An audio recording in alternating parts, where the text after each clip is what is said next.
బీహార్లో పోలింగ్ తేదీ సమీపిస్తూ ఉండటంతో ముమ్మర ప్రచారం చేస్తున్నాయి అన్ని పార్టీలు. ఇక మరోసారి అధికారంలోకి వస్తే కొత్తగా 1 కోటి ఉద్యోగాలు ఇస్తామని అన్నారు సీఎం నితీష్ కుమార్. బీహార్ సీఎంగా కొనసాగే అర్హత నితీష్ కుమార్ కు లేదని విమర్శించింది ఆర్జేడీ. జన్ సూరజ్ పార్టీని చూసి బీజేపీ భయపడుతోందని అన్నారు ప్రశాంత్ కిషోర్.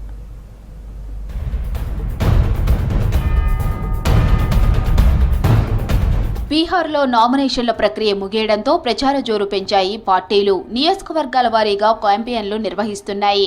కేంద్ర మంత్రులు వివిధ రాష్ట్రాల సీఎంలతో ప్రచారం చేయిస్తోంది బీజేపీ. మహాగఠబంధన్ కూటమిలోని పార్టీలు విస్తృత ప్రచారం చేస్తున్నాయి. ఎన్డీఏ సర్కార్ వైఫల్యాలను ప్రజల్లోకి తీసుకెళ్తున్నాయి విపక్షాలు.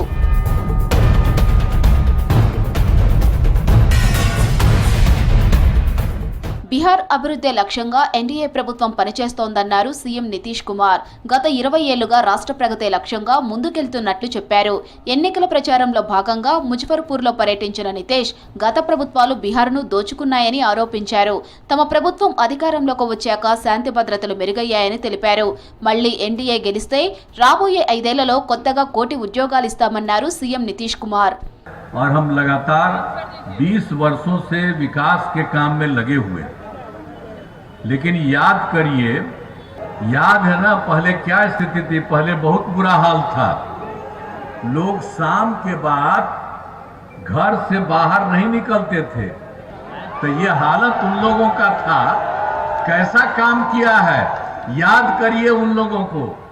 నితీష్ కుమార్ కు సీఎంగా కొనసాగే అర్హత లేదని విమర్శించింది రాష్ట్రీయ జనతాదళ్ పార్టీ. నితీష్ కుమార్ మానసిక స్థితి సరిగా లేదని విమర్శించింది. ముజఫర్పూర్ సభలో నితీష్ ప్రవర్తనే దీనికి ఒక ఉదాహరణని చెప్పింది.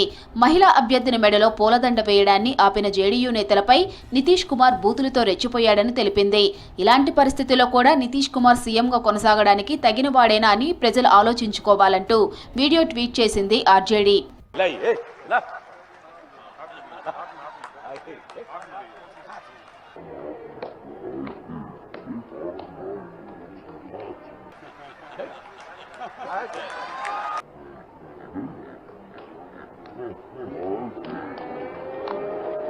वो हाथ कह रहे हो, ये गजब आदमी है भाई, ये गजब आदमी है भाई, हाथ काहे करते हैं तब तो। బీహార్లో ఎన్డీఏ గెలుపును విపక్షాలే సులభం చేస్తున్నాయన్నారు జేడీయూ నేత కేసీ త్యాగి. మహాగఠబంధన్ కూటమిలో సీట్ల పంపకం చిచ్చుపెట్టిందని చెప్పారు. ఇప్పటికే విపక్ష కూటమి నుంచి జేఎంఎం వైదొలిగిందన్నారు. అధికార ఎన్డీఏ కూటమిలో ఎలాంటి విభేదాలు లేవన్నారు.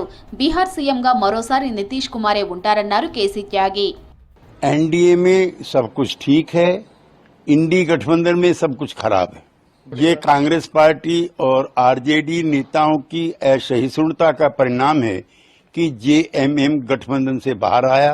अब जेएमएम को पुनर्विचार करना चाहिए. బీహార్ ఎన్నికల్లో జనసురాజ్ పార్టీని చూసి ఎన్డీఏ భయపడుతోందన్నారు జేఎస్పీ ఫౌండర్ ప్రశాంత్ కిషోర్. ఓటమి భయంతో తమ పార్టీ అభ్యర్థులను బీజేపీ బెదిరిస్తోందని ఆరోపించారు. బీజేపీ ఒత్తిడితోనే తమ పార్టీకి చెందిన 3 అభ్యర్థులు నామినేషన్ విత్డ్రా చేసుకున్నట్లు చెప్పారు. జనసురాజ్ పార్టీకి ప్రజల నుంచి మంచి స్పందన లభిస్తోందన్నారు ప్రశాంత్ కిషోర్.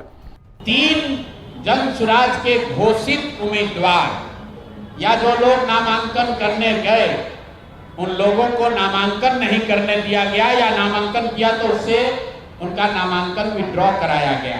वोटरों को डराने खरीदने पर आचार संहिता लागू है, लेकिन सामने का जो उम्मीदवार है उसको भारत के गृह मंत्री अपने साथ खड़ा किए हुए हैं, पूरे दिन बैठाए हुए हैं ताकि वो नामांकन भी न कर सके. బీహార్లో 243 సీట్లలో ఎన్నికలు జరగనున్నాయి. నవంబర్ 6, 11వ తేదీల్లో 2 విడతల్లో పోలింగ్ జరగనుంది. నవంబర్ 14న ఫలితాలు ప్రకటించనుంది ఎన్నికల సంఘం.